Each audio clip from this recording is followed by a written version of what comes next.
Fala, my friend, seja bem-vindo a mais um episódio.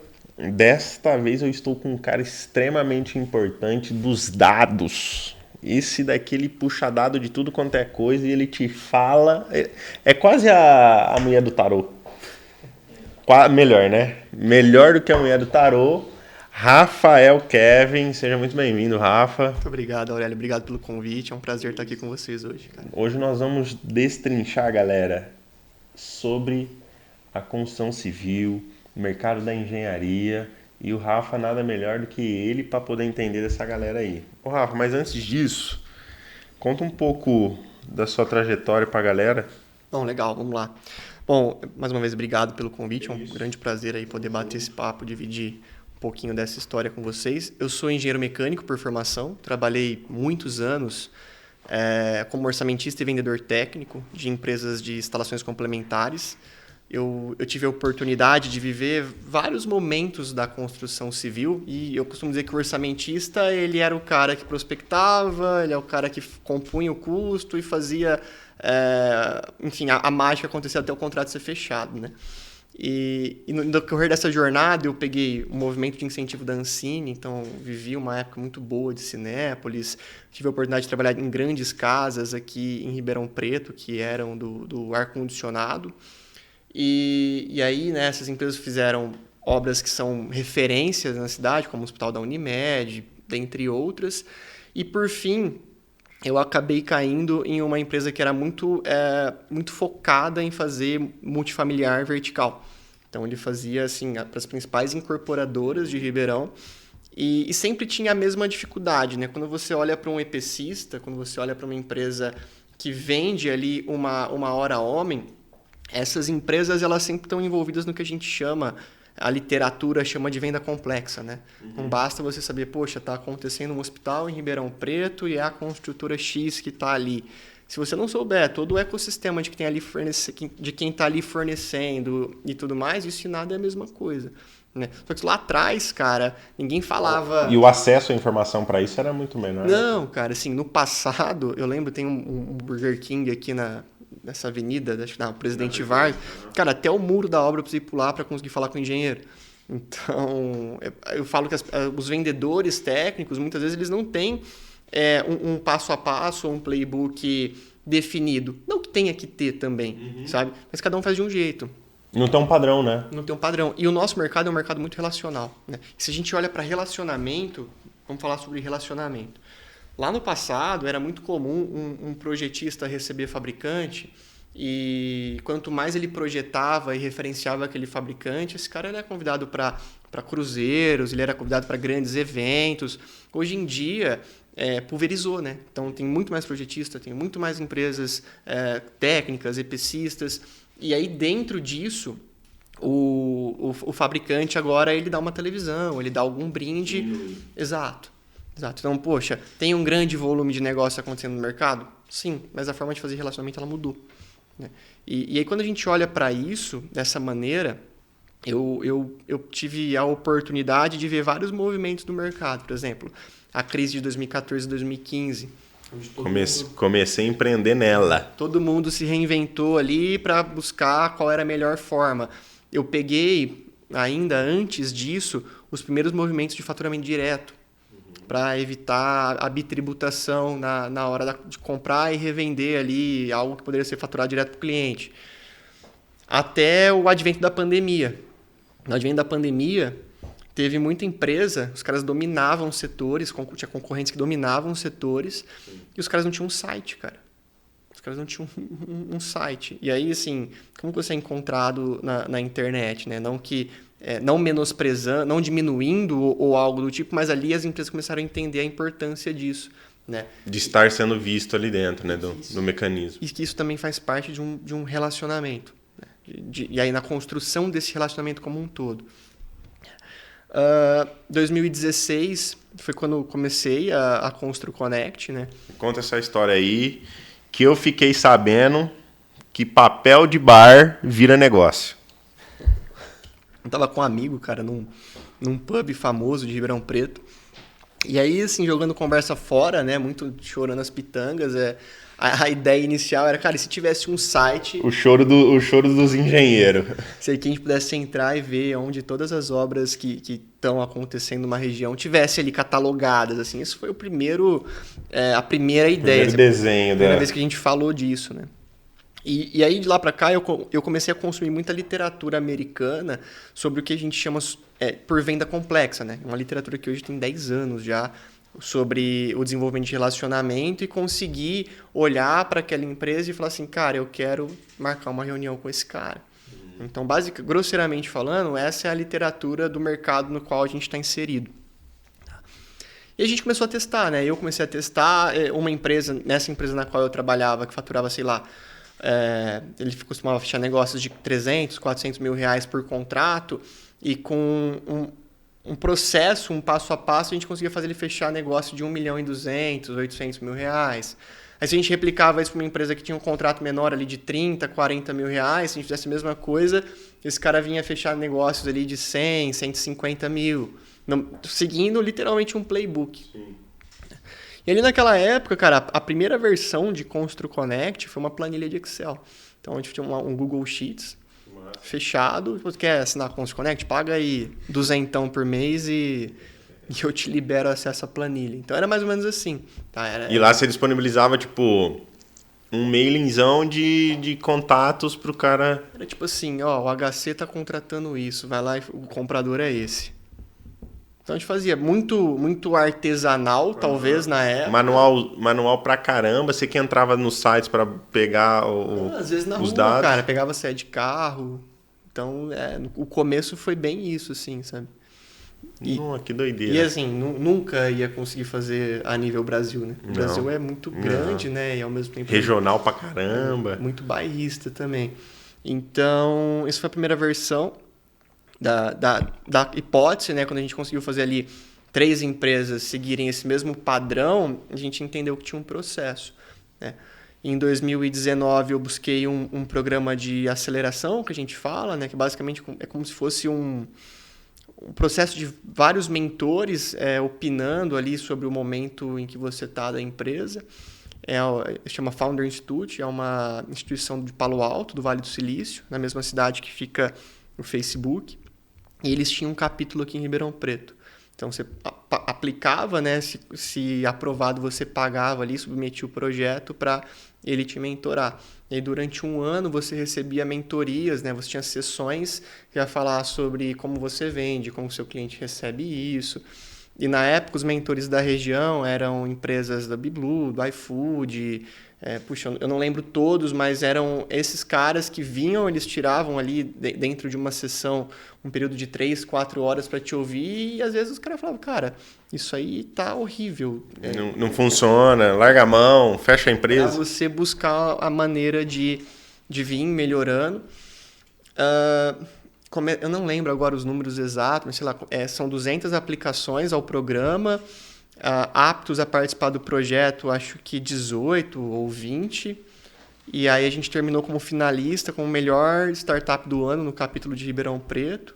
Legal. Isso foi outubro de 19. E tinha mais alguma do segmento na época? Não, cara, tinham outras. Tem até material disso na internet. Tinha coisa de DNA genético para pet, tinha algumas coisas voltado a Big Data. Enfim, tinha outros temas, mas para construção não.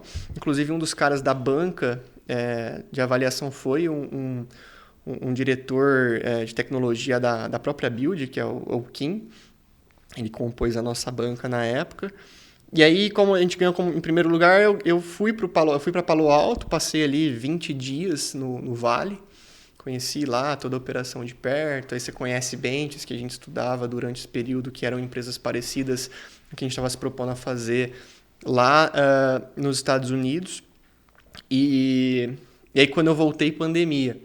E aí, na pandemia, quando eu voltei, eu estava 100% por conta da operação da Constru Connect. Eu lembro certinho, eu comecei numa semana, na semana seguinte anunciaram as restrições, né? Então, eu não podia trabalhar e tal. Eu falei, puxa vida, agora vai ser dureza. Em 2019 e 20 você já tinha saído do trabalho? Em 20 eu saí. Em 2019 eu ainda conciliava as duas operações, mas em 2019 eu passei inteiro, posso dizer assim, o 2019 inteiro, estruturando como seria, né? A visão de negócio, como eu ia sair daquele Excel e chegar na onde nós estamos. Até porque em 19 você já estava tendo as reuniões que os caras estavam te dando gatilho, insight, não, você vai ter que fazer isso, fazer aquilo. E aí você foi esquematizando tudo isso. E eram entregas, Aurélio, que era mais ou menos assim, de puta, cara, qual é a lição de casa? A lição de casa tem que vender para 3 empresas aqui do segmento. Pô, e vender, cara, como que você vende e entrega, né? Então, a gente precisava ter esse compromisso, né? Então, eu comecei a ficar cada vez menos disponível a minha carteira assinada, por assim dizer, e vim trabalhando mais no que era a Constru Connect. Nessa época aí, e o salário? Foi de rala? Cara, assim, como eu posso dizer? Eu costumo dizer, né? E hoje olhando para trás, naquela época eu tinha uma posição sênior na empresa, eu respondia direto para a diretoria ali da onde eu trabalhava, só que eu tinha encontrado um limite. Assim, até, como eu posso... mais do que isso, só se eu fosse sócio dele ou se eu abrisse uma concorrência a ele ali. E aí hoje, né, olhando para trás, é muito fácil dizer isso, mas a gente começa a perceber o quão fechados são os mercados em determinadas regiões. E isso não de forma pejorativa, tá? Mas eu tinha ali algo que era para além do salário. Aí eu vou te dar algumas informações do quão difícil foi.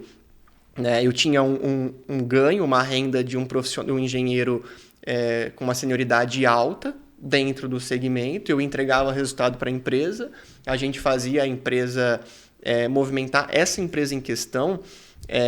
Por conta de todo esse advento da pandemia, 2015, 2016, tudo que aconteceu, ela acabou decretando falência, a gente teve que abrir uma empresa nova para os caras, eu fiz o logo para eles, a gente desenhou o uniforme, a gente literalmente reposicionou a empresa no mercado, então era literalmente um cara, eu tinha uma posição... Já tinha até aberto um negócio novo, você já estava com... Dentro da companhia, com ele, como eu posso dizer isso? Eu estava com a carreira bem encaminhada como um profissional de engenharia. Só que faltava alguma coisa, entendeu? E aí eu vou te dar um exemplo. Quando eu fui para quando eu fui 100% para a Constru Connect, a gente tinha 6 clientes pagando R$200 por mês. Acho que tinha um contrato grande que pagava algo em torno de R$2.000 por mês, mas a gente tinha algumas outras atribuições dentro desse contrato.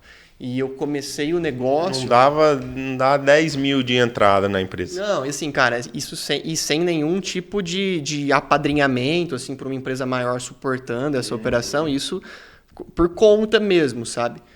E eu comecei o negócio, eu e mais 4 pessoas, 4 salários. Tudo bem que na época...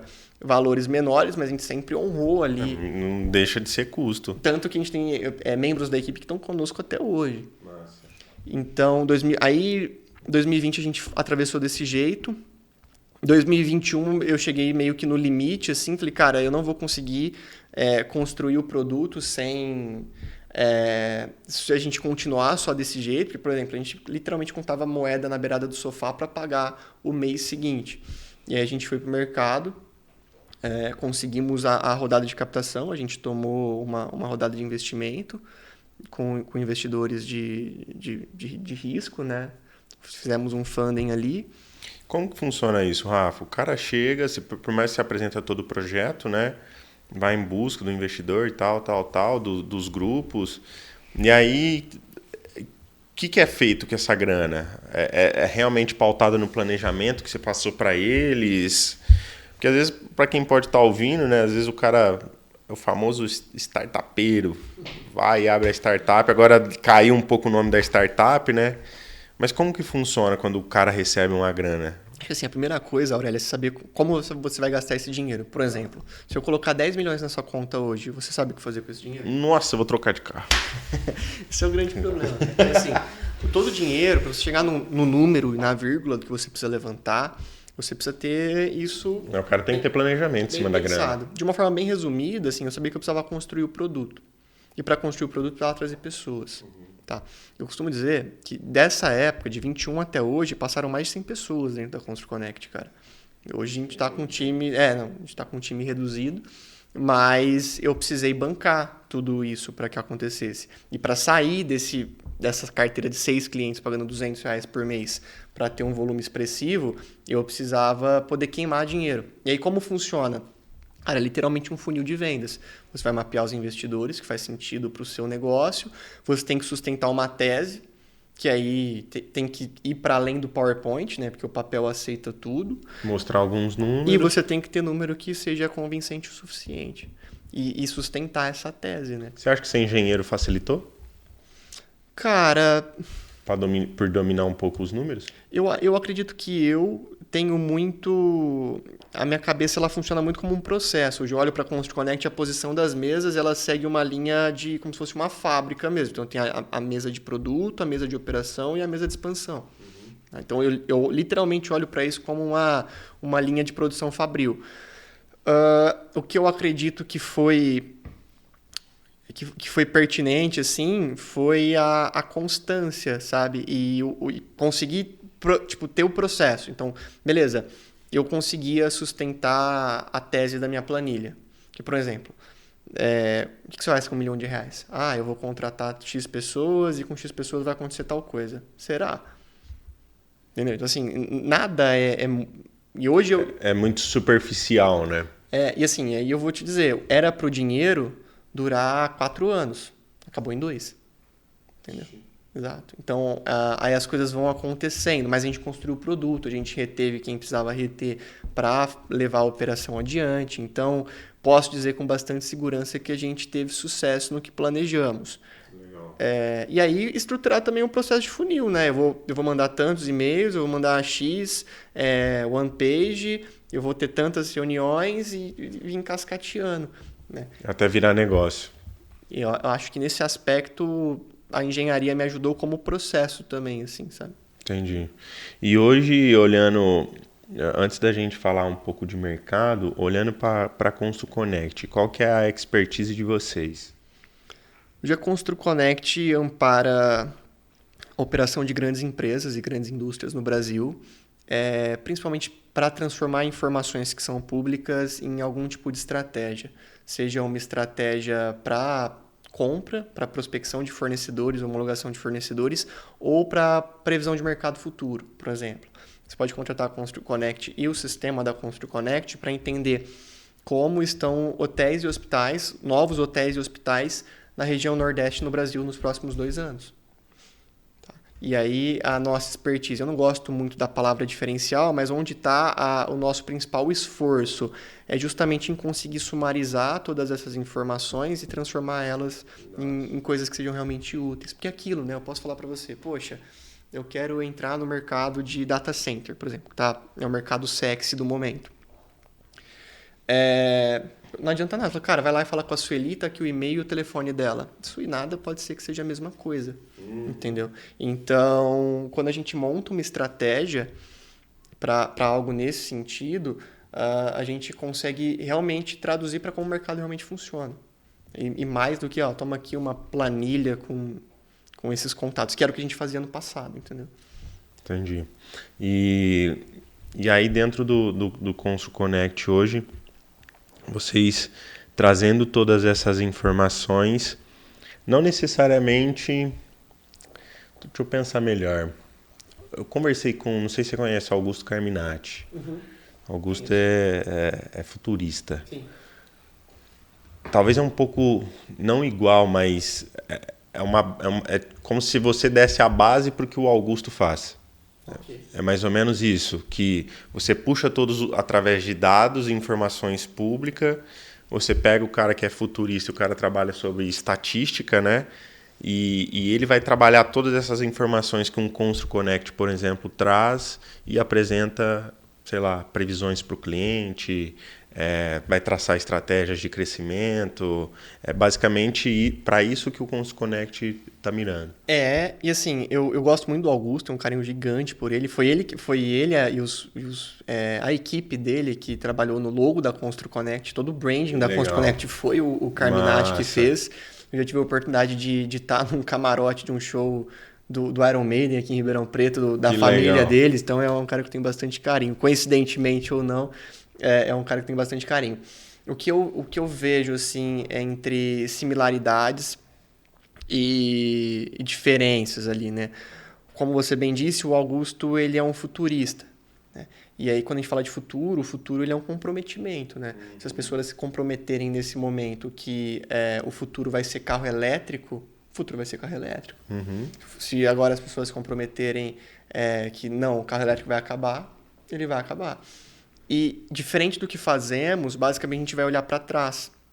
Então, olhando para trás, a gente consegue projetar para frente. Então, quando a gente vai desenhar um estudo de market share, como eu consigo dizer quantos hotéis vão subir aqui na cidade? Não é com base nisso, mas é com base em ARTs e RRTs emitidas de projetos que sejam da tipologia, né, cruzando essas informações entre, se a gente tem um projeto de instalações elétricas para um novo IBS em Ribeirão Preto, vai ter um novo IBS em Ribeirão Preto. Então, a gente olha muito para informações que são vigentes dentro de um recorte para conseguir... Que é antecessor ao início, e aí você consegue trazer fornecedores para antes desse início, o meio e o fim dele. Nesse momento, existe uma pujança muito grande de dinheiro disponível ao mercado industrial. Está acontecendo o que a gente chama no Brasil do redesenho da planta industrial brasileira. Sim. Então, qual é o movimento? O BNDES aumentou os recursos disponibilizados e, ao mesmo tempo, empresas de fora, para chegar junto... E se eu tenho uma empresa nacional tomando o BNDES e a minha empresa estrangeira não consegue tomar o BNDES, eu vou chegar junto, porque senão eu vou ficar para trás.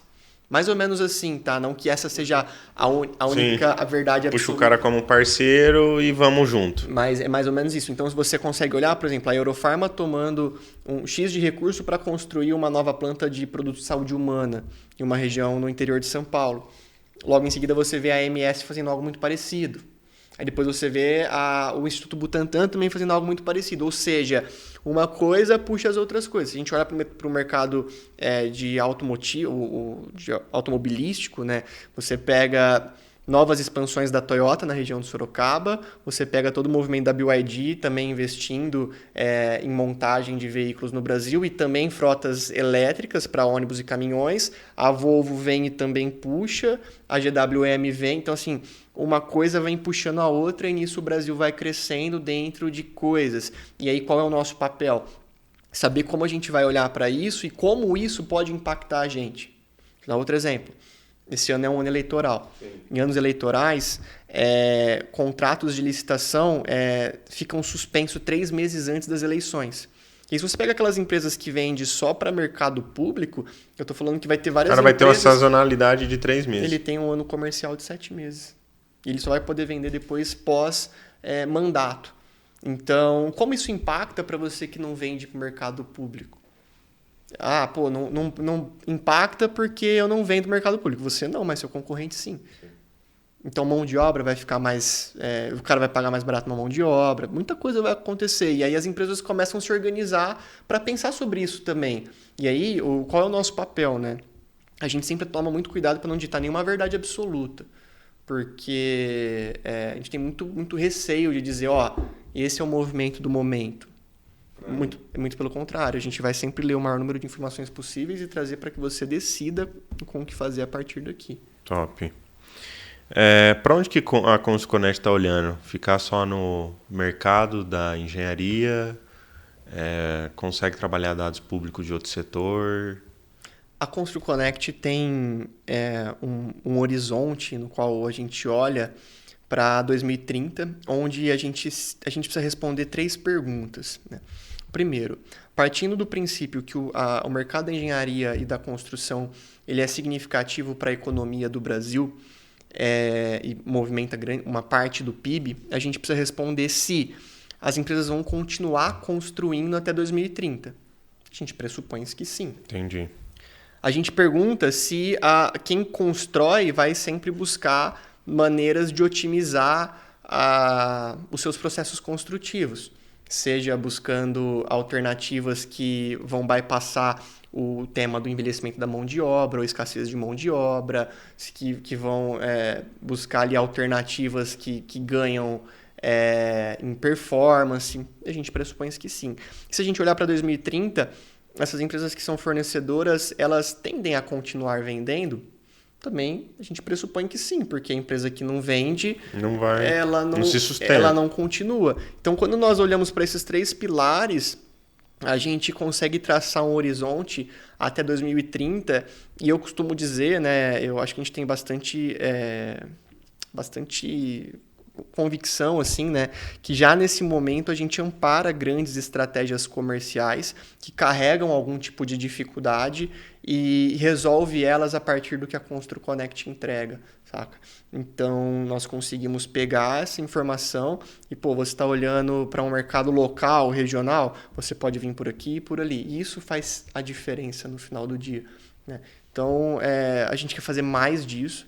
Nós temos alguns projetos com algumas empresas de fora do Brasil, que olhando para outros países da América do Sul também, com esse mesmo intuito, mas nós gostaríamos de fazer mais pelo Brasil ainda, que a gente entende que tem muito espaço para trabalhar. Exato. Para você, qual que é a sua visão desse primeiro trimestre e o nosso pós? Diante desse terceiro trimestre aí. Você está falando do primeiro trimestre de 26 e o segundo trimestre de 26. Olha, antes de falar de futuro, eu quero fazer um recorte para 2025. O segundo semestre de 2025 foi um semestre muito movimentado, principalmente no mercado industrial, porque muita empresa tomou dinheiro e está com esse dinheiro para deployar na mesa. E quando a gente fala, Aurélio, a gente tem que tomar muito cuidado sobre como a gente acha que esse mercado está. A resposta certa depende de qual nicho. Se a gente for olhar, por exemplo, para o varejo está voltando a bombar de novo. A Riachuelo tem uma expectativa de abrir 15 lojas esse ano. Acho que abriram 2 no ano passado. Uma projeção de mais 200 lojas, se não me falha a memória, para o futuro. Estão estruturando outros produtos que vai intensificar mais ainda isso. Olhando ainda para o segundo semestre, para projetar agora, está voltando, né, muito à tona todo o mercado de shoppings com estrutura a céu aberto ou mini-malls, né? Então você pega Ribeirão Preto, como por um exemplo, no bairro onde eu cresci não tinha McDonald's, agora existe um mini shopping que tem o McDonald's e outras empresas de 3, 4 rede. lojas ali. Exato. Isso em Bonfim, isso em diversos locais dentro de Ribeirão Preto, isso é uma tendência também. Se a gente olha para o movimento de galpões logísticos, e na minha opinião é o movimento mais expressivo, organizado entre eles. Você dificilmente tem um galpão de 2 empresas concorrentes um do lado do outro, porque eles conversam entre si, você não precisa ter 2 galpões na mesma região. Então, vou supor aqui, Mercado Livre vem constrói em Ribeirão Preto, a Shopee ela não precisa construir aqui, ela pode continuar o trecho. E aí um aluga espaço para o outro. Tem um pouco subsídio para falar sobre, mas se a gente olha o movimento, nós entendemos. E aí tem vários desenhos de galpões logísticos descendo do Nordeste para o Sudeste, do Sul, subindo até quase ali a região de extremo Minas Gerais, ali quase Espírito Santo. Norte de Minas. Existe muito movimento, um movimento muito forte disso. O mercado industrial está bem pujante. E aí, ainda respondendo a sua pergunta, quando a gente fala sobre o que esperar do próximo trimestre, eu quero fazer alguns recortes. Por um exemplo, existe uma janela de oportunidade para 27 e 28 no mercado de data center. Aqui, o mercado de data center é um mercado que está muito em alta nesse momento. Então, as empresas buscam maneiras de construir o relacionamento desde já. Se a gente fala do mercado industrial, existem indústrias que acabaram de tomar recursos financeiros e estão com dinheiro para deployar no mercado. Então, por exemplo, talvez para um projetista, isso seja tarde, mas talvez para um EPCista que vai fazer a instalação, ainda está super disponível. Então, existe muito dinheiro na mesa para esse ano como um todo, tá? E a gente vê, né, quanto mais as empresas elas se organizam, reorganizam sobre onde elas querem estar, elas conseguem adentrar ali dentro, faz parte da estratégia dela. Você acha que esse movimento é muito feito Ah, esse movimento ele é muito feito sobre a própria concorrência. Percepção minha, aqui da nossa cidade. Do ano passado para cá, eu participava de um grupo, tanto que até o Fábio veio aqui, eu participava do Metropolitano, movimento para arquitetos, tal. E aí olhando, né, quando você está com o radar ligado para isso, você começa a observar. E aí olhando para as empresas que, não só dentro do grupo do Metropolitano, mas dos outros núcleos que existem na cidade, eu percebi que todos estavam fazendo o mesmo movimento, em prol de fazer a captação talvez do mesmo cliente. Em que sentido? Minha loja está no centro, e agora eu estou saindo do centro e vou para a Zona Sul. Aí aquele que já estava da Independência ali para cima, o cara fala, não, agora eu tenho que ir mais para a Zona Sul. E aí ele se desespera porque o concorrente está indo. E ele começa a fazer isso. Tanto que, na minha perspectiva, eu falei para alguns empresários, falei, cara, calma, não se desespera. Isso é movimento de mercado, tá todo mundo se mexendo. Como que tá o seu ponto? Tá reformado? Tá bonitinho? Não tá? Cara, dá um tapa, faz isso, faz aquilo. Porque o seu concorrente está fazendo um movimento a qual você já fez lá atrás. E talvez agora não é o momento de você mudar de ponto novamente. Só dá um tapa no que você tem, melhora a estética de tudo isso e bota força. Você acha que isso acontece num âmbito maior? Tipo, igual você fala muito, tá falando das indústrias. As indústrias, elas passam a fazer mais esse movimento. O setor logístico, peraí, esses caras estão se mexendo, eu vou ter que me mexer também. Cara, assim, tem muito mercado que se conversa. E aí eu posso falar das casas onde eu passei antes de Constru Connect. O mercado de EPCistas, na disciplina de ar-condicionado em Ribeirão Preto, se conversa muito pouco. Eu suspeito que outros setores, por exemplo, concorrentes de um mesmo segmento, também conversam pouco, muito talvez por um medo de troca. De roubar a informação do coleguinha. Justo. Então, assim, e quando eu olho para outras estratégias, é assim, cara, muito sem até conversar com nenhum comprador ou algo do tipo. Mas vou te dar um exemplo. Se você pega uma sucroalcooleira que está em uma região isolada. Vamos pegar, por exemplo, uma sucroalcooleira que tem uma divisão ou uma unidade no Centro-Oeste, Mato Grosso. E ela tem o concorrente ali, outras plantas que também têm plantas ali ao entorno. O que esses caras fazem? Eles organizam parada programada para que o EPCista em comum não vai ficar competindo entre eles. Porque pensa para a usina, o que isso tem a ver? Eu vou fazer uma parada do meu CCM, o meu colega também e o outro também.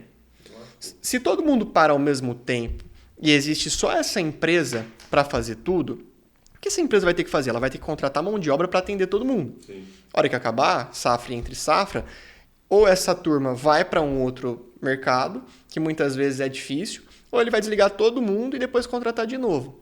Essa conta de rescisão, quem paga? É o contratante. Então, se você olha o tempo das paradas programadas, começo e fim dessas ARTs, desses caras, é muito engraçado, porque parece que eles aproveitam a mesma equipe, esse cara entra aqui, a hora que ele sai daqui ele vem para cá, a hora que ele sai daqui ele vem para cá. Entendeu? Então, o cara é bom para todo mundo, é bom para os 3 contratantes, é bom para a contratada.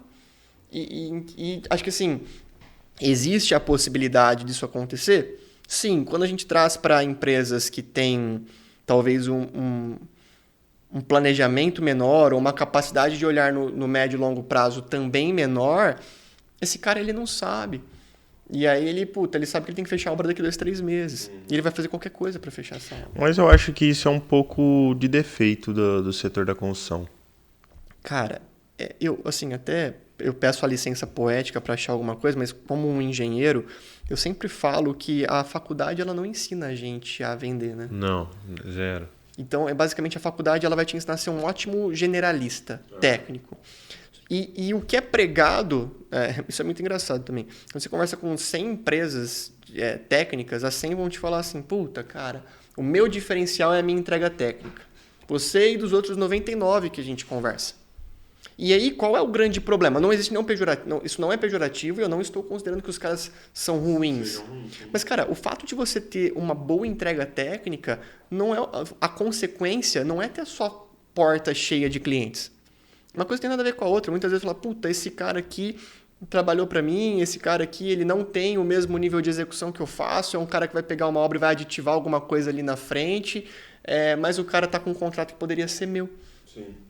Então, eu acho que isso é uma falha durante o processo da graduação, porque a faculdade ela não entrega um empresário, né? Ela vai te entregar um bom técnico, e aí você vai ter que buscar isso em matérias que são correlacionadas, e aí quando você pega os gurus, aí eles vão te ensinar a vender o seu produto de engenharia, né? o seu produto relacional, da mesma forma como esses caras fazem venda do digital. Isso não funciona. E que eu acho que o cara, quando ele sai da faculdade, falando propriamente de engenharia, ele, além dele não ter aprendido isso, aí ele vai a mercado, aí ele vai atrás do mercado digital que muitas das vezes, na minha percepção, não tem sequer um tipo de experiência sólida para poder passar aquilo. É uma ressalva talvez para poucos isso. E aí, quando ele está no mercado, ele entra numa pressão do mercado. Porque o mercado da construção ele é uma pressão constante. E aí faz com que ele sempre tome as decisões dele pautado em pressão. Então, exemplo, menor preço. Sei lá, o cara que passou um segmento específico sempre é a condição de pagamento. Então eles começam a sempre replicar as mesmas coisas e sucatear os fornecedores a ponto de quebrar. Pô, tem construtoras na nossa região que os caras são conhecidos por quebrar empreiteiro, pô. Então, assim, e isso se replica, e vai se replicando, pô, o tanto de comprador, o tanto de engenheiro que passa por lá, e isso não muda, então é porque essa cultura ela vai se replicando. E aí quando eu olho pro mercado de casa, o mercado comercial, talvez o comercial nem tanto, mas quando olha para dentro da casa, cara, isso acontece demais. Então, você não tem base de escolha, você não tem critério, você não tem nada. E é aonde que eu até falo que, além do mercado não se comunicar, que eu acho que as construtoras menores elas deveriam se conversar mais, porque se conversa mais, nós estamos na província ribeirão-pretana, todo mundo se conhece. O cliente que não é ideal para um pode ser ideal para o outro, ou o cliente que não é ideal para mim pode ser não ideal para todos os outros. E não é que a gente não quer deixar de atender essa pessoa, mas é porque para essa pessoa passa a ter critério. E o mercado passa a ter esse critério. Então eu acho que dentro do setor da construção civil não tem, cara. É solto. É isso. Ou você vai por preço, ou você vai porque é seu amigo. E às vezes você vai profissionalizando, é uma das dores nossas, a gente vai profissionalizando a empresa. Cara, nós como Brat, completamos agora em fevereiro 6 anos. E todos os anos, eu e Guilherme, nós fazemos um curso. Legal. Todos os anos. A fim de aprimorar os processos, aprimorar o nosso conhecimento, aprimorar as coisas dentro do escritório. Hoje, o Senai entrou em contato com o Guilherme, um engenheiro contratado pelo Senai, começou a dar para os nossos engenheiros um curso de planejamento de canteiro de obra. Para ter todo Kanban dentro de obra, colar post-it, etc e tal. Esse engenheiro ele vai até as nossas obras. Só que, cara, não é todo mundo que faz isso. Na hora que eu vou vender isso pro cliente... Não vende. Não vende, não paga, não é atrativo. Então, eu acho que esse é um puta defeito do setor. Talvez pode ser do setor inteiro de engenharia. Que os caras não sentam para conversar. Sim, a minha visão sobre isso é que, eu falando um pouquinho da minha bagagem, tá? Isso tem zero embasamento técnico, mas eu poderia arriscar com alguma convicção que 90% das obras do mercado vai buscar preço. E quanto mais você agrega, um curso é um custo. Exato. É um investimento. Na sua DRE, isso vai diminuir o tamanho de sua posição de caixa. Mais caro e menos competitivo você vai ficando. A ponto de talvez perder um escopo pequeno para um empreiteiro. E não necessariamente para uma empresa que vai concorrer com você. E como é que você regula esse mercado? Vai chegar no cliente e falar, não cota com esse não, é diferente. O cara não quer saber, velho. Grosseiramente falando, é duro. Rafael, é assim, cara. Eu acredito que esse mercado, em algum momento, ele vai se regularizar. Não tão cedo. Porque eu acho que falta muito regulamento. Cara, a minha leitura sobre é que as faculdades estão entregando cada vez menos engenheiros para a sociedade. Né? Se você pegar ali o movimento de 2012, 13, 14, 15, 16... Era uma massa e bem... Hoje o curso de engenharia não é mais tão sexy. Acho que está voltando, mas até então a faculdade ela solta um volume menor de engenheiros do que soltava há 10 anos atrás. Na minha época, eu lembro que eu sou de 14, 15, cara, umas 4 turmas de manhã, que eu comecei de manhã, e mais 6 turmas à noite. Daqui 15 anos, se você faz um recorte daqui 15 anos, onde vocês vão estar? Com uma empresa de 20 anos de mercado, de estrada, talvez ali começando a surgir os menores, mas quem conseguir chegar lá vai poder talvez escolher ou colher, né, o que você está plantando agora. Sim. E porque hoje os seus concorrentes, vamos falar da cidade, que tem os seus 20, 30 anos, muito provavelmente não vão estar no mercado daqui 20 anos, daqui 15 anos. Por N fatores, às vezes por idade. Os caras estão com 60 anos, velho. Os caras não estão com 80 anos, estão com obra. Acho pouco provável. E o cara vai colocar um herdeiro sucessor. Cara... Também pouco provável do cara ir pra frente. Eu não sei. Assim, aí... Acho que a gente não pode fazer conta olhando para a empresa do outro, né? Mas acho que cabe a nós computar isso no planejamento. Sei lá, a Constru Connect vai fazer 10 anos de mercado agora em agosto. E eu acredito que daqui a 10 anos a gente vai estar comemorando os seus 20 anos. Onde a gente vai estar? Então, isso tudo tem que fazer parte, sim, do planejamento da companhia, cara. Como que você olha para todos esses movimentos e vê mão de obra? Que a galera tanto fala, o apagão da mão de obra. Existe um estudo, né? Um estudo bem legal, na verdade, tanto do Sinduscon São Paulo, que foi liderado pelo Davi da Calas, quanto... subsidiado ali por informações do grupo do Autodoc, que mostra o envelhecimento da mão de obra no canteiro.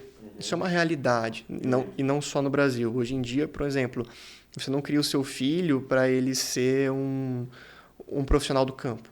E não que isso tenha algum tipo de demérito, mas se você olha para os jovens que tem uma geração abaixo da gente, esses caras estão olhando para profissões que podem ser mais escritório. Existe um movimento que eu acredito também que a Faria Lima, o mercado financeiro, acaba atraindo bons talentos. O mercado financeiro sempre vai pegar aquele cara que pode ser fora da curva e vai levar ali para tradear alguma coisa.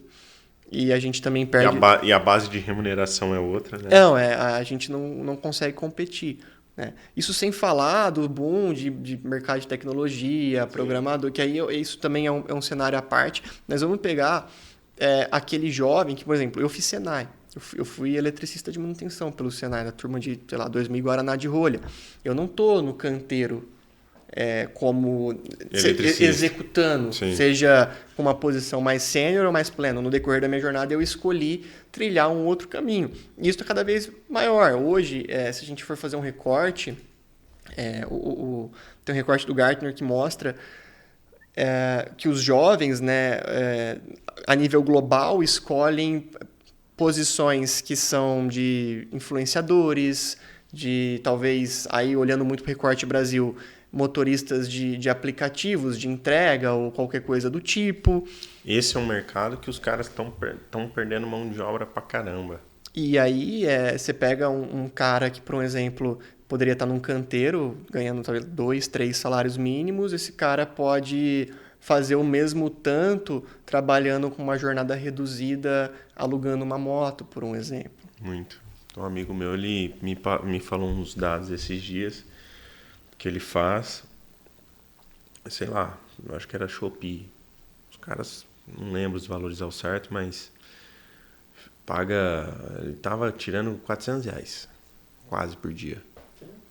Shopee, o cara faz uma entrega last mile, ele pega de um galpão e vem trazer na sua porta. E normalmente ele pega a mesma região. Então,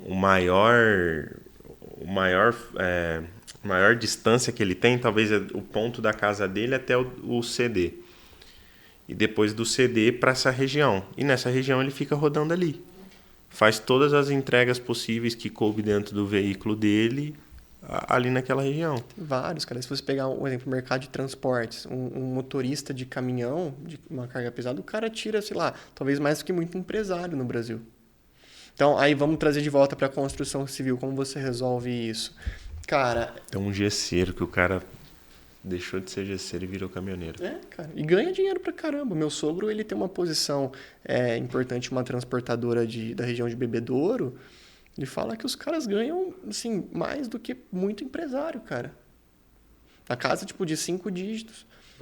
Então, E aí, né, se a gente olha de volta pro canteiro, eu vejo alguns movimentos em São Paulo, por exemplo, quebrar a rotina de trabalho em 3 turnos. E aí você trabalha um turno da noite ali com serviços que não fazem barulho. Isso é uma opção, isso é uma coisa que eu já vi acontecendo na Grande São Paulo. Existe um outro movimento de mulheres no canteiro. E aí você pega um turno para fazer uma determinada parte do serviço, aí você tem o Instituto da Construção e outros institutos que valorizam ali, que traz essa mão de obra do gênero feminino para dentro do canteiro, com todas as medidas de segurança ali para que aquela mulher possa também trabalhar e não ficar limitada ali a outras atividades. Eu vejo muito... E aí, assim, tipo, tem muita coisa do Sinduscon São Paulo, junto com o Senai também, para iniciativas da qualificação desse jovem. E aí o Senai de Ribeirão, ele é muito bom, só que eu fiz Senai, eu não sei como está hoje em dia, mas na época era muito voltado para a indústria. O Senai de São Paulo, cara, os caras ensinam, tem vários cursos para ar-condicionado e para diversos outros temas, que é muito diferente do que a gente tem aqui. E aí, né, a gente caminha para uma tese que a Amber, que é do grupo do Autodoc, sustenta, né, e acho que ela para de pé, a gente só não sabe quando, que é da industrialização da construção civil, né, que são os blocos pré-prontos, que são os kits, que são diversas outras frentes de montagem que se assemelha muito com o processo de uma indústria 4.0. Né? Lógico que existe uma porrada de desafio, mas se você pega uma mão de obra que está envelhecendo, um mestre que está envelhecendo e coisas nesse sentido, o caminho vai ser esse mesmo. Eu acho que a mulherada deve entrar mais, acho que elas devem entrar. Eu principalmente tenho um sonho de ter uma equipe só de mulheres. Legal. Uma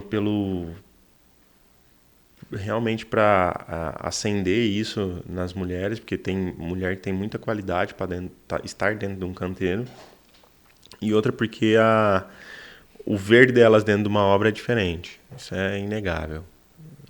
Talvez até o canteiro de obra, canteiro de obra no Brasil que não necessita de um puxão de orelha para estar limpo, não é canteiro. E a mulher é a número 1 nesse quesito, né? De prezar por um ambiente limpo, adequado para se viver. Os homens dentro do canteiro, não. Toma uma coca aqui e joga aqui mesmo. A lata tá aqui, ó. Uma coisa que eu acredito muito, assim, né? Eu tive a oportunidade de ir algumas vezes pro exterior. Eu acho que a principal coisa que as pessoas, né? O cidadão da América do Norte tem diferente em relação ao cidadão brasileiro são princípios. Tá? Então, por exemplo, nos Estados Unidos você coloca um patinete elétrico comunitário na rua, os caras brigam para ver quem vai recolher mais e devolver no ponto para ganhar, às vezes, 50 centavos de dólar ou $1 para devolver no ponto de carregamento. Você coloca isso no Brasil, o cara vira de ponta cabeça, tira o rastreador e faz uma ligação direta e sai andando com o patinete para ele. Então, existe, culturalmente falando, a forma na qual o comportamento das pessoas aqui é extremamente diferente do mercado de lá. Tá? Uma das coisas que a América do Norte tem e ensina muito bem a gente é a jornada de pré-construção. Antes de ir para a obra, os caras planejam. A gente está falando de BIM no Brasil nos últimos, talvez, 5, 10 anos. Os caras falam de 3D há muito tempo atrás. E isso faz parte, porque a hora que chega na obra, pode até parecer balela o que eu estou falando, mas chega com menos interferência. Os métodos... Isso nas casas nem existe. Não, tem. Loja de shopping, então... Esquece. E aí, assim, se a gente olha isso também relacionado a métodos construtivos, construção a seco e uma porrada de outras temáticas que deixa a construção mais leve, cara, tipo assim, se você talvez tirar de algum canteiro, eu posso estar viajando aqui no que eu estou falando, mas o fato de ter uma mão de obra mais pesada ali para bater um concreto, para encher uma laje, e se você consegue fazer isso de formas que são mais atrativas para o jovem, você começa a trazer a atenção. O que vai acontecer? Hoje em dia a gente sabe que a construção a seco ela é mais cara do que a construção convencional. Alguém vai ter que pagar essa conta. Só que assim, a gente já está pagando essa conta. Na falta da mão de obra. Se a gente pegar Ribeirão Preto, essa incorporação do edifício aqui do lado do shopping Guatemi, ele puxou o valor do metro quadrado de Ribeirão para cima. Então, na fase 2 vai puxar ainda mais. Sim, então assim, quer dizer, existem outros movimentos que os caras já estão fazendo isso. E por que não também algo que vai orientar o próprio setor? Aí a gente volta para o dia a dia. Você vai falar assim, não, aqui a gente só trabalha com construção a seco. Tá bom, o empreiteiro vai lá, bate cimento, vai lá e faz tudo da maneira convencional e você vai ser mais caro. Então é isso, assim, cara. Eu não consigo ver uma outra forma que não seja... Em questão de tempo, né? Onde fique igual para todo mundo. Tá faltando o gesseiro e azulejista para todo mundo. Mas pode falar, eu acho que aí são sim profissões mais atrativas pra galera. O gesseiro, cara, pra sentar, sei lá, fazer um escritório igual esse daqui, o nosso. O cara faz isso daqui Ele leva um dia pra colocar os tirantes e depois mais um dia só pra plaquear. Nem um dia, meio período. Eu usei um mau exemplo aqui, mas... Não, mas eu quero dizer assim, que esse cara vai ser... Essa profissão ela vai ser atrativa para as outras pessoas. Porque ela é rápida, vai dar volume pra pessoa. Se o cara fazer um trampo certinho, etc e tal, ele vai conseguir ganhar grana. E é besteira de quem pensa que o nosso setor não dá grana. Porque a sentadora, a azulejista ganha mais de 10 mil aí em algumas boas construtoras. Os caras têm um fixozinho e trabalham na produção. E ó, arrepia, entrega e ganha grana. Talvez o outro problema é saber lidar com todo esse volume de dinheiro. Aí é um outro quesito. Nós estamos falando até de umas educação aí que falta para nós, por aí vai. Ô, Rafa, mas então diante desse critério, nós pode meio que dar uma cravada que na construção não tem muita inovação? Não acredito nisso. Eu acho que inovação existe. Eu acho que, um exemplo, eu estava fazendo um levantamento das ferramentas mais utilizadas pelos engenheiros em 25. Muita gente está, algumas ferramentas perderam o posto para um ChatGPT. Assim, quais ferramentas mais usa hoje? E-mail, leitor de PDF, um leitor de projetos, um editor de documentos ali, um Excel, Word, PowerPoint que seja, e um copiloto que vai ser alguma inteligência artificial, né? A grande problemática é olhar para a inteligência artificial acreditando que ela é a inovação. Ela é a solução para todo o resto. E aí vem os caras falando, não, vamos fazer aqui um brainstorm de inovação. O cara vem e te ensina a usar o ChatGPT. E montar um agente para... Então, assim, cara, eu acho que... Como eu posso responder essa pergunta de uma forma muito assertiva? Se a gente olhar para a América do Norte... principalmente para a América do Norte, que é o mais parecido com o que nós temos, e ver como os caras estão se comportando hoje. Tentar trazer só o que serve, uma parte que a gente consegue aplicar no dia a dia aqui para cá, a gente já vai estar inovando. Que nós estamos um bom tempo para trás. E aí, assim, cara, não precisa ser nada de outro mundo, não. Às vezes é implantar um processo que funcione. Até aproveitando a fala do processo, a pessoa tem um produto bom, a pessoa tem uma empresa ok, mas a venda está meio travada. Você com toda essa análise de dados e tudo mais, o que você consegue dar de dica para essa pessoa? O que ela tem que olhar? Cara, Ou melhor, o que você vê no dia a dia, né? Dentro do Consul Connect? a gente costuma dizer, Aurélio, que nós entendemos muito sobre o nosso banco de dados e sobre essa arquitetura de como o mercado funciona, mas a gente conhece muito pouco do contexto comercial de cada companhia. E a gente precisa respeitar isso. Por quê? De novo, o mercado é relacional. Você tem um cliente, você atende ele muito bem. O cara vem, ele está cotando com você está mantendo a mesma margem, você não está vendendo para ele. Você tá... Vou melhorar essa pergunta então. Vai. Dentro da sua ótica, ou melhor, dentro até do seu processo de vendas, o que você vê que se replica muito dentro das empresas e que elas poderiam melhorar? Sei lá, o cara manda um e-mail errado. Cara, o principal ponto, e aí eu não acho que isso seja um problema tão óbvio assim, as empresas elas sabem que elas precisam vender. Elas sabem que elas precisam colocar mais o produto ou o serviço dela na rua. Elas não sabem como fazer isso.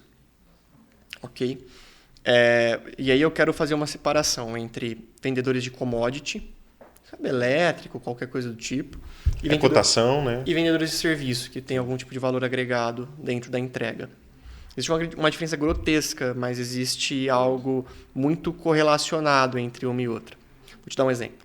Não adianta eu pegar um vendedor de cabo elétrico, que, por um exemplo, o cara é muito bom no Rio de Janeiro, por exemplo, é o maior distribuidor de cabo elétrico do Rio de Janeiro, e o cara quer vir para o estado de São Paulo. E o cara falando, puta, eu vou pegar lá a base da Consul Connect, eu vou raspar todos os dados e vou fazer um mailing.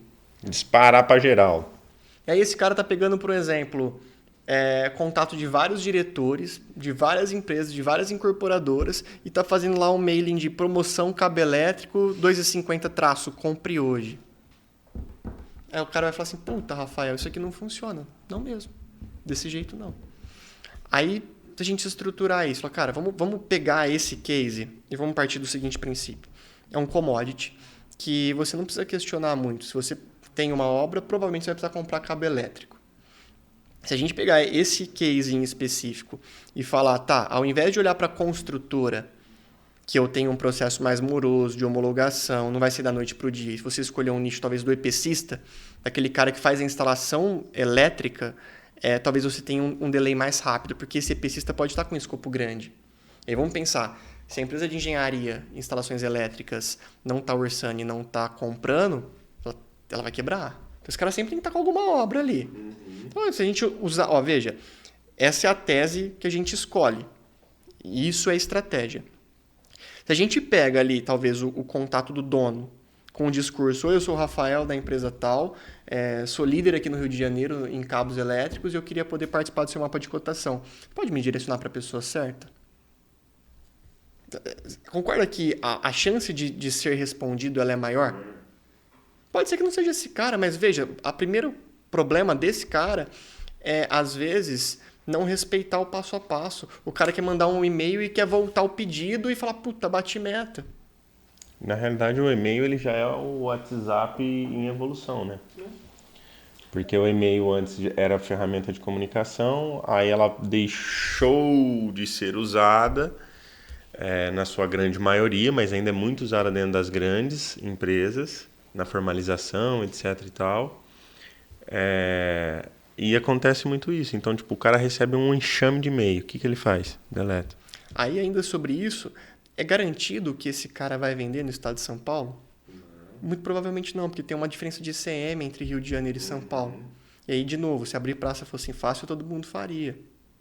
Aí, às vezes, o cara vai ter que montar um galpão logístico no Espírito Santo, mandar para lá e daqui mandar. E, puta, vai ser top. O frete justifica? Se sim, maravilhoso. Então, veja, a gente sai de um negócio desesperado e sem saber como e vem para um passo a passo que pode ser que dê certo. Se a gente pegar, por exemplo, vocês como exemplo, tomando a liberdade e a licença poética Manda bala. de achar alguma coisa aqui. Mercado residencial, eu entendo que ele pode ser muito relacional, ele é muito relacional e eu tenho pouco subsídio para falar sobre. Mas eu vejo que tem vários movimentos na própria cidade de grupos de arquitetos, premiações e uma porrada de coisa que se você não está ali no meio, é pouco provável que você vai gerar o relacionamento nesse bairrismo que existe. E se você escolher esse nicho e agradar muito bem essas pessoas e circular muito bem aqui, entregar... Porque pensa, uma casa, eu vou construir. Eu vou fazer... Qual é a chance de eu construir outra casa? Pouco provável. Então, o seu canal, né, e aí eu gosto de chamar de canal indireto, vai ser todos os arquitetos que vão te indicar. Cada um tem um padrão. E não é previsível. Ele pode ter um esquema que ele indica você e outros 10. Você tem que esperar a sua vez na fila. Ok? E aí você tem que estar... Cara, você tem que saber que a sua dinâmica ela vai ser essa. Acabou. E põe esforço ali. Se a gente for para o mercado industrial, por exemplo, a gente poderia pegar a Anhanguera, da 016 a 011, e olhar para todas as indústrias que tem saindo de Ribeirão e chegando até Guarulhos, e vir separando essas indústrias por região. Então, a gente tem papel e celulose, a gente tem sucroalcooleira, nós temos farmacêuticas, nós temos alimentícia, nós temos indústrias leves, a gente tem uma porrada de indústria, que esses caras, volta e meia, vão fazer uma casinha de cachorro na Purina, mas você entra e, pô, vou lá, vou fazer uma casinha de cachorro, mas entrei na Purina. Daqui 5 anos o cara vai lembrar de mim para uma expansão da fábrica. E você tá lá. Você tem a sucroalcooleira que vai fazer uma reforma de um CCM, toda parada programada. E você pode estar lá. Qual que é o caminho para entrar nesses caras? É mandar um e-mail pedindo para ele te mandar uma cotação? Não. Você vai fazer um contato com esse cara pedindo para homologar na vendor list dele. Vai achar ali o comprador, a manufatura. Você vem fazendo a sua homologação sem pressa, cara. É um negócio que você tem que estar todo momento fazendo. Eu acho que o nosso mercado, ele... E eu venho falando muito isso dentro do escritório. Se todo grande negócio fosse feito com pressa... Não, esquece. Então, para você chegar numa grande negociação, numa boa oportunidade, cara, é sem pressa. Ah, mas eu preciso vender para ontem. O problema é seu. Que é a mesma coisa que acontece comigo. Eu quero fazer uma grande venda todo dia. Nossa, que doido para chegar numa segunda-feira e, não sei lá, o gerente Donzina ligar para mim, Aurélia, eu preciso de você para ontem. Mas para eu fazer isso, sem pressa. Eu tenho que, sei lá, aí ideias, né? Ah, o cara faz academia numa academia X, eu vou ter que frequentar aquela academia, vou ter que fazer não sei o quê, vou ter que fazer isso, aquilo. Gerar uma série de... como é que fala? Uma série de coisas relacional que seja através do e-mail, pedindo para chegar na pessoa certa. Eu acho que igual você falou do arquiteto, eu acho que cada nicho ele tem ali o seu mecanismo, não mais fácil, mas o ideal para poder chegar nas pessoas certas. Porque às vezes você chega no diretor, às vezes não é o cara. Assim, você precisa do suprimento. E aí, cara, assim, um outro ponto, né? Dentro da indústria é isso. Você vai homologar, vai receber o link do Ariba, do Copa, e vai cadastrar ali, e daqui a pouco vai chegar um bid para você via esses portais. Petrobras, Petronet. E aí, assim, cara, poderia arriscar dizer que Ribeirão, existe uma quantidade de empresas corporativas ocupando lajes.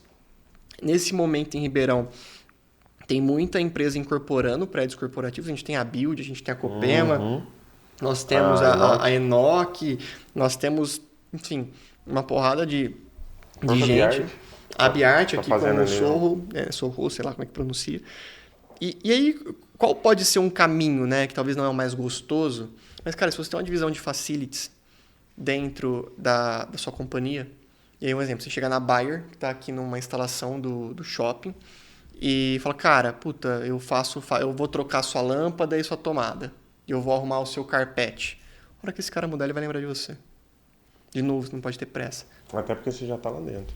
Já tá burocratizado no sistema dele. Agora, puta, o cara tá fazendo uma laje. Quantas lajes corporativas vão subir nos próximos 3, 4 anos em Ribeirão Preto? Se na hora que passar essa leva aí... Mas vai acontecer? O mercado que tá muito acostumado com o residencial aqui, vai todo mundo tentar vir pra cá.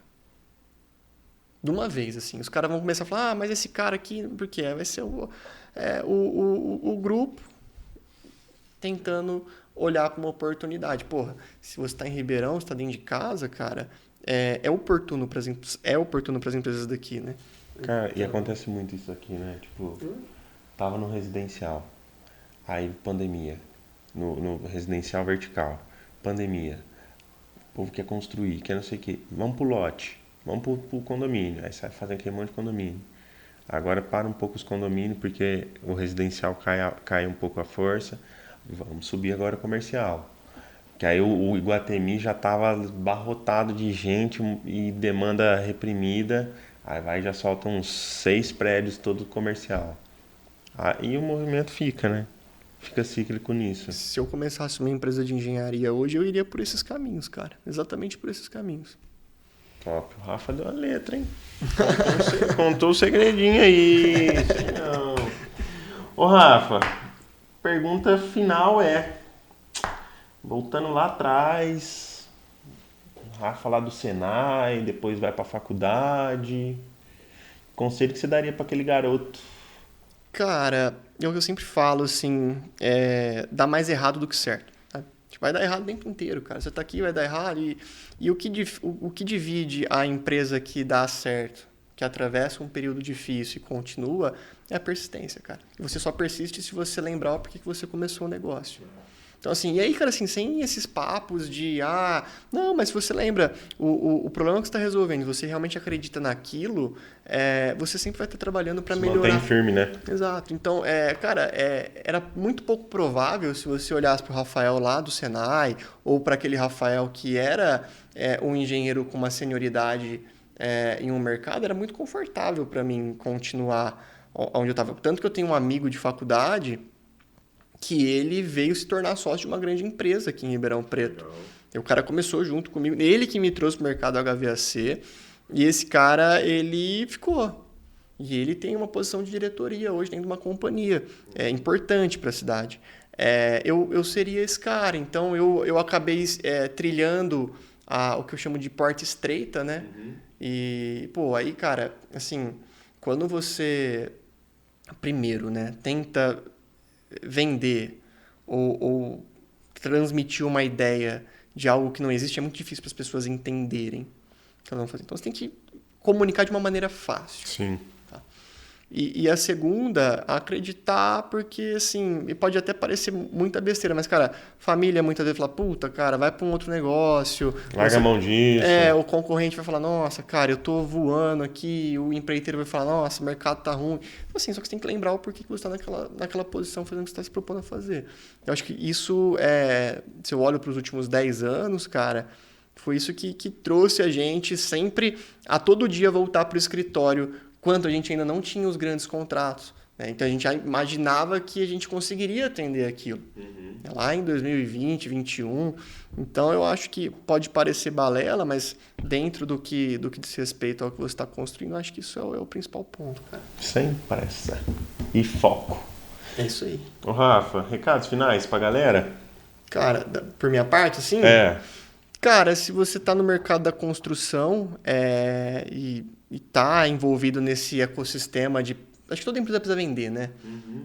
Se você perguntar, por um exemplo, para uma pessoa o que é sucesso, vai chegar em casa e encontrar o filho, encontrar a família, encontrar um familiar que já tem um pouco mais de idade. Mas uma empresa só tem sucesso se ela tiver faturamento. Porque a empresa que não fatura, ela toma empréstimo. Uhum. Então... Se você está nesse mercado da construção, eu costumo dizer que... Imagina que você está num período de turbulência. Um avião com turbulência. Você tem que saber o que você vai jogar fora, para você conseguir atravessar. E se você jogar o combustível fora, você não vai conseguir chegar no ponto onde você precisa chegar. E era só 2 malas que você precisava jogar. Então, e muitas pessoas que jogam o comercial fora. Joga ou então terceiriza aquela responsabilidade de um novo contrato para uma agência de marketing. Nada contra, pelo amor de Deus. Mas o estrategista do negócio sempre tem que ser o dono da companhia. Sim. Né?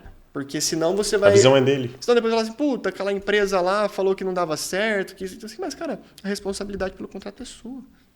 Não de um terceiro. Então, eu acho que se você está inserido nesse mercado, vale muito a pena você pensar em trazer o protagonismo de volta para dentro de casa, desse comercial, e pensar de uma forma muito, muito pé no chão sobre como você vai dar o próximo passo. Não, puta, você é uma grande empresa. Não, como você vai dar esse próximo passo? É um contrato que você precisa? Você vai trabalhar para angariar esse contrato.